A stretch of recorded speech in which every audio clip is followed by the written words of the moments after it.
नेपालमा उद्योगको सपना छ तर वास्तविकता भिन्न छ। विश्वमा विनिर्माण क्षेत्रको जीडीपीमा औसत योगदान 12% छ तर नेपालमा यो घटेर मात्र 4.37% छ। कलकारखानाको पाङ्ग्रा घुमिरहनु पर्नेमा बिस्तारै थकित हुँदैछ। यूएनसीटीएडीको विश्व लगानी प्रतिवेदन 2025 अनुसार नेपालको वैदेशिक लगानी विगत 5 वर्षमा 70%ले घटेर 185 मिलियनबाट 57 मिलियनमा झरेको छ। राजनैतिक अस्थिरता सन् 2014 यता 8 पटक सरकार परिवर्तन र जटिल कानुनी प्रक्रियाले लगानीकर्ता भाग्दैछन्। परिणामस्वरूप वर्ल्ड बैंकको तथ्याङ्क अनुसार बेरोजगारी दर 10.47% पुगेको छ। सरकारले प्रतिबद्ध गरेको 64 अर्बको वैदेशिक लगानी मध्ये वास्तवमा रु 12 अर्ब मात्र लगानी आउँछ तर कार्यान्वयन हुँदैन।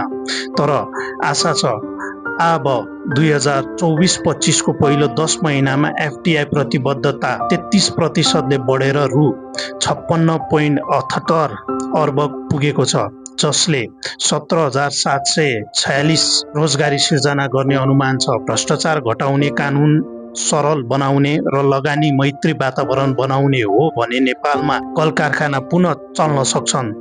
अवसर छ, इच्छा शक्ति चाहिन्छ। धन्यवाद।